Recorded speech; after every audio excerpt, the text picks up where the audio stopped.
Sir, ಈಗ ಮಾಲೂರು ವಿಧಾನಸಭಾ ಚುನಾವಣೆಗೆ ರೀಕೌಂಟಿಂಗು ನೀವು ಕೇಸ್ ಹಾಕಿದ್ದೀರಿ. ಸೊ ಎಲ್ಲಿ ಬಂತು ಸರ್? ಈಗ ಅವರು ನಾವು ಹಾಕಿರೋ ಅಪ್ಲಿಕೇಶನ್ಗೆ ಅಲೋ ಮಾಡಬೇಡಿ ಅಂತ ಒಂದು ಕೊಟ್ಟಿದ್ದಾರೆ. ಅಂದರೆ ಇದು ಅದು ಆರ್ಡರ್ಸು 15th ಇದೆ.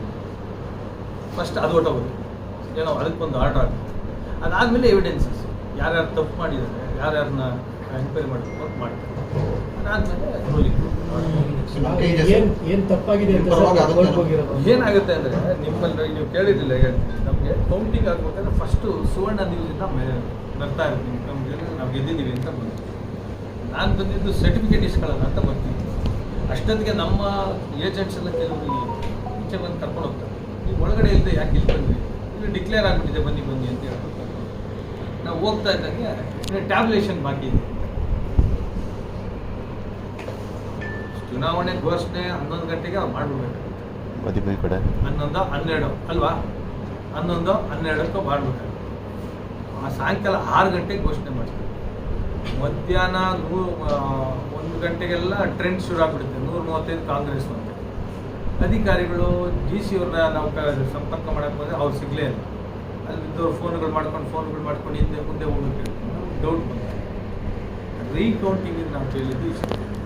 ನಮ್ಮ ಏಜೆಂಟ್ಸು ಎಲ್ಲ 17C ಫಾರಮಲ್ಲಿ ಸೈನ್ ಯಾಕೆ ಮಾಡಿಸ್ಕೊಂಡಿಲ್ಲ ಅಂತ ಕೇಳಿದ್ರು. ಫಸ್ಟ್ ಆ್ಯಂಡ್ ಶುಡ್ ಎಲ್ಲ ಟ್ಯಾಬ್ಲೇಷನ್ ಆದಮೇಲೆ ಕೆಳಗಡೆ ನಮ್ಮ ಪ್ರತಿ ಕಾಲಮಲ್ಲಿ ನಮ್ಮ ಏಜೆಂಟ್ ಸೈನ್ ಇರಬೇಕು. ಅಕಸ್ಮಾತ್ ಇಲ್ಲ ಅಂದರೆ ಆಬ್ಸೆಂಟ್ ಅಂತೀವಿ, ಇಲ್ಲ ಅಂದಾಗ ಆಬ್ಸೆಂಟ್ ಅಂತೀವಿ. ಇವ್ರು ಏನಿಲ್ಲ, ಕೌಂಟಿಂಗ್ ಮಾಡೋಕ್ಕೆ ಬದಲೇ ಎಲ್ಲ ಸೈನ್ ಮಾಡಿಸ್ಬೇಕು. ಅಲ್ಲಿ ಯಾರಿಗೆ ಹಾಕೋದು, ಇವ್ರು ಬರ್ಕೊಂಬಂದಿರೋದಕ್ಕೂ ಅಲ್ಲಿಗೆ ಜಾಸ್ತಿ ವ್ಯತ್ಯಾಸ ಬರುತ್ತೆ. ಒಂದು 7-8 ಬೂತಲ್ಲಿ ಕಂಡು ಬರುತ್ತೆ. ಅದು ಕೇಳಿದ್ರೆ ಇಲ್ಲ. ಆಮೇಲೆ ಇಂಡಿಪೆಂಡೆನ್ಸ್ ಕ್ಯಾಂಡಿಡೇಟು ಇಷ್ಟೊಂದು. ನಮ್ಮಲ್ಲಿ ಏನು ಮಾಡ್ತೀವಿ, ನಮ್ಮದು ಬರ್ಕೋತೀವಿ ಅಷ್ಟೇ. ಇಂಡಿಪೆಂಡೆನ್ಸ್ ಎಷ್ಟು ಅಂತ ನಾವು ಯಾರು ಬರ್ಕೊಳ್ಳಲ್ಲ ತೇಳ್ತೀವಿ. ಆ ಓಟನ್ನ ಬೇರೆಯವ್ರಿಗೆ ಬರ್ಕೊಳ್ಳೋದು.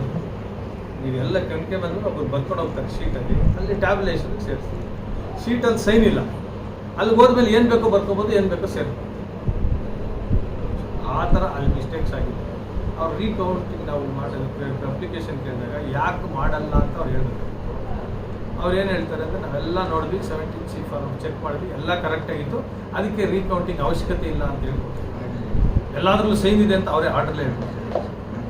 17C ಎಲ್ಲ ಆರ್ಡರ್ ಫಾರ್ಮ್ಸ್ ಅಂತ ಸೈನ್ ಇದೆ ಅಂತ ಹೇಳಿದ್ದಾರೆ ಆರ್ಡರ್.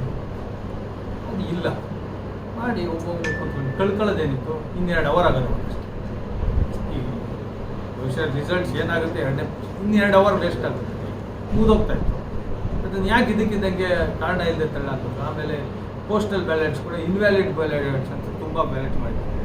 ಗೆಜೆಟೆಡ್ ಆಫೀಸರ್ ಸೈನ್ ಇಲ್ಲ ಅಂತ ಇನ್ವ್ಯಾಲಿಡ್ ಮಾಡಿ. ಸೌಮ್ಯ ರೆಡ್ಡಿ ಅವ್ರ ಕೇಸಲ್ಲಿ ಗೆಜೆಟೆಡ್ ಆಫೀಸರ್ ಸೈನ್ ಇಲ್ಲ ಅಂದ್ರೂ ವ್ಯಾಲಿಡ್ ಮಾಡಿ ಎಲ್ಲ ಇದೆ. ನಮ್ಗೆ ಮಾರ್ಜಿನ್ ತುಂಬ 200. ಯಾವುದಾದ್ರು ಒಂದು ಬೂತಲ್ಲಿ ಆ ಕಡೆ ಒಂದು ಈ ಕಡೆ ಹಾಕಿದರೆ ರಿಸಲ್ಟ್ ಹೆಚ್ಚಿಗೆ. ಸರ್, ನಿಮ್ಗೆ ವಿಶ್ವಾಸ ಇದೆಯಾ ಸರ್ ಪರವಾಗಿ? ನನ್ನ ಕಾರ್ಯಕರ್ತರಲ್ಲಿ ವಿಶ್ವಾಸ ಇದೆ, ನನಗಲ್ಲ. ಅವರು ಹಾಕ್ಸಿರೋದು ಕೇಸು, ನಾನು ಹಾಕಲಿಲ್ಲ. ನನಗೆ 100 ಓಟಲ್ಲಿ 50 ಓಟಲ್ಲಿ ಗೆದ್ದು ಏನು ಮಾಡೋದು? ನಾವು ಅಂದ್ಕೊಂಡಿದ್ದು ಬೇರೆ, ನಾವು ಮಾಡಿದ ಕೆಲಸ, ನಮ್ಮಲ್ಲಿ ಇದ್ದಿದ್ದು ವೋಟ್ಸ್ ಡಿವೈಡ್ ಆಯಿತು. ಆಯಿತು, ಅದನ್ನೆಲ್ಲ ಇಲ್ಲಿ ನಿಮ್ಮ ಮುಂದೆ ವಿಮರ್ಶೆ ಜೊತೆಯಲ್ಲಿ